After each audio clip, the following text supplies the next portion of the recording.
tal? Muy buenos días, muy buenas noches, nuevamente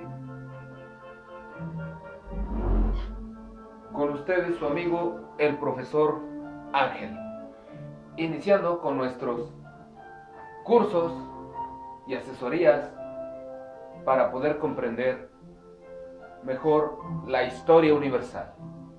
Pues bien, no podemos entender la historia universal sin entender la historia de nuestro país, México. Se deben de estudiar a la par para que se puedan comprender de manera adecuada. Primeramente, tenemos que la historia se divide en periodos para su mejor comprensión y para su mejor análisis.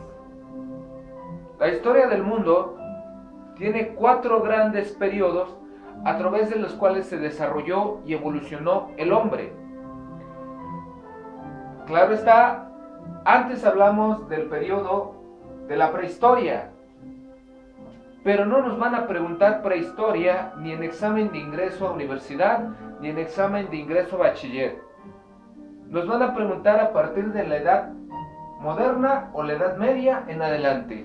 Generalmente del Renacimiento, del siglo de las luces, de la Revolución Francesa, de la Revolución Industrial, de las guerras mundiales, del imperialismo. Pero bueno, ya me estoy adelantando. Vamos a ver rápidamente. La prehistoria data de 1 millón a 3 millones de años antes de Cristo. Está dividido en el periodo paleolítico, mesolítico y neolítico. Bien, ya decíamos que la periodización es el instrumento, la herramienta que utiliza el historiador para poder dividir las etapas más relevantes de la historia del mundo o universal. Tenemos 4 grandes edades en las que evoluciona la sociedad, que primeramente es la edad antigua, luego es la edad media, después es la edad moderna y por último es la edad contemporánea, que es la que estamos viviendo hoy en día. La edad antigua data de 4500 a.C. a 476 después de Cristo. En la edad antigua tenemos las civilizaciones agrícolas, los griegos, los mesopotamios, la India, China, Fenicia, Persia, los hebreos. Y bueno, eran sociedades que vivían de la cuestión agrícola, de la cuestión ganadera, eran sociedades esclavistas, eran sociedades que sometían, obligaban a las personas a trabajar por medio del castigo, del esfuerzo físico. También se dice que eran sociedades teocráticas, es decir, que adoraban a varios dioses, que eso es cuestionable y lo analizaremos más adelante en otros videos. Bueno, también hablamos del nacimiento de la filosofía con los griegos, Sócrates, Platón, Aristóteles, los grandes pensadores de la humanidad. En algún momento los romanos acaban con esa sabiduría, esa fuerza de la razón de los griegos, se apoderan de ella y entonces nace el helenismo. Y acaba la Edad Antigua con la caída del Imperio Romano de Occidente. Luego pasamos a la Edad Media. La Edad Media data de 476 después de Cristo a 1453 después de Cristo. También se conoce a la Edad Media como la Edad de la Fe o el Oscurantismo, porque es donde muere toda idea de razón, toda idea de humanismo, toda idea de pensamiento, de ciencia, y nace la fe. Y recordar que fe es creer en algo de manera irracional que va más allá del entendimiento humano. No podemos ser hombres de fe porque entonces no podríamos ser hombres de ciencia. Nos cerraríamos al rompimiento de paradigmas que permitieron la evolución de los grandes inventos, las grandes tecnologías. La edad de la fe data del siglo V al siglo XV, casi 1000 años de retraso científico.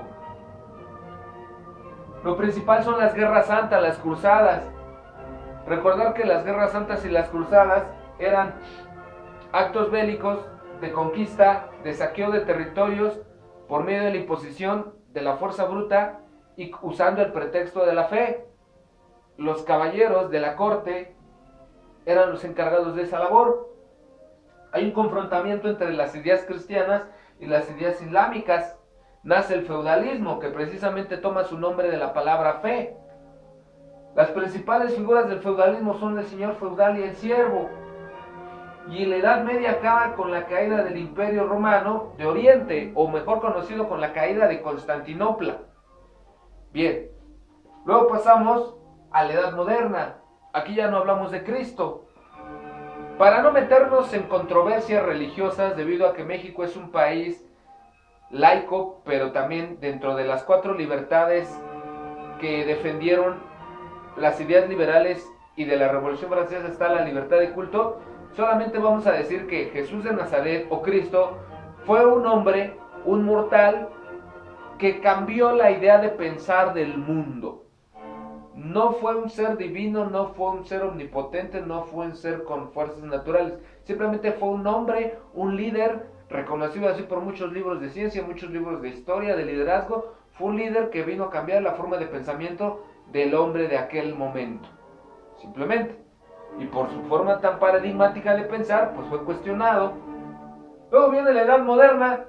La Edad Moderna, decíamos, hablamos de 1453 a 1789. Muere de nueva cuenta la fe, muere el oscurantismo, se acaba la Santa Inquisición. Recordar que la Santa Inquisición era cuando alguien no quería creer en Dios o no quería tener una idea religiosa y era mandado a torturar, a ejecutar, a decapitar por la Santa Inquisición. Recordar que Galileo Galilei perdió la cabeza debido a que tenía ideas de que la Tierra no era cuadrada, sino era redonda, y los planetas giraban alrededor del Sol, la teoría heliocéntrica. Eso a Galileo Galilei, ese gran pensador de la edad de la fe, pues le costó la cabeza, la vida. Afortunadamente, la religión pierde la batalla, muere en algún momento de la historia y vuelve a nacer la razón, el humanismo. Se da el Renacimiento, el siglo de las luces, la Ilustración. Con ello se dan los grandes descubrimientos.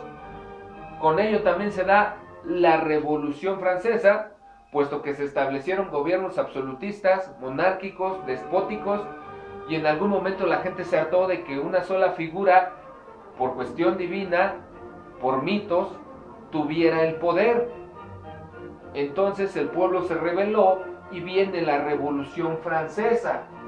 La Revolución Francesa trae pues los inicios de la democracia, de los pensamientos liberales, de las 4 grandes libertades: la libertad de pensamiento, la libertad de expresión, la libertad de conciencia y la libertad económica, que más adelante pues nos va a traer la lucha entre el socialismo y el capitalismo.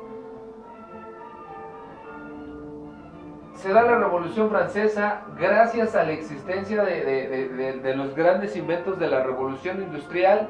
Se da el descubrimiento de América, Europa saquea grandes extensiones de territorio latinoamericano, entre ellos nuestro querido México, Cuba, Portugal, entre otras naciones, y gracias a eso Europa puede tener su revolución industrial. Bien.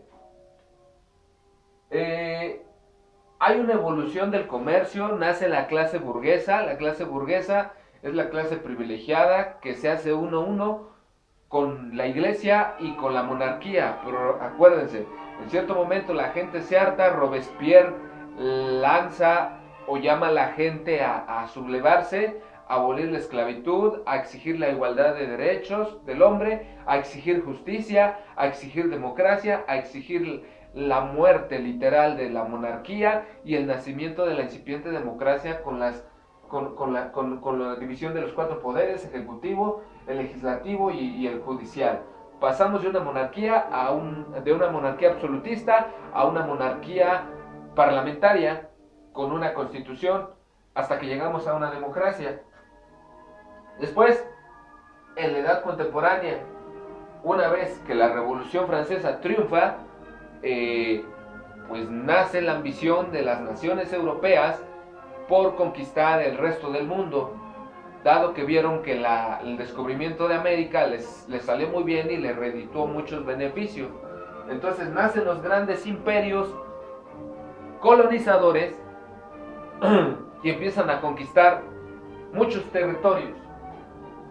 Luego entonces nacen las grandes potencias del mundo como Francia, Inglaterra, Italia, lo que hoy en día se conoce como Alemania, antiguamente se conocía como Austria y Hungría, en algún momento se unen y conforman el imperio austrohúngaro, que hoy en día es la actual Alemania. Entonces, después del imperialismo, viene la lucha por el saqueo de recursos naturales, el control de recursos, para poder eh, reforzar la industria, el comercio, y viene la Primera Guerra Mundial. Luego viene su segunda versión de la Segunda Guerra Mundial. Más adelante vamos a analizar a detalle por medio de mapas conceptuales, por medio de gráficos, cada una de estas guerras mundiales. Pero digamos que en esencia las guerras mundiales se dan por el imperialismo y la ambición del hombre o la ambición de las naciones por controlar a otras naciones, por medio de la fuerza bruta, por medio de la manipulación de ideologías. El caso muy concreto, el de Hitler, cuando creó la idea de la raza aria, cuando creó el nacionalsocialismo, y que tuvo su versión en Italia también con Benito Mussolini,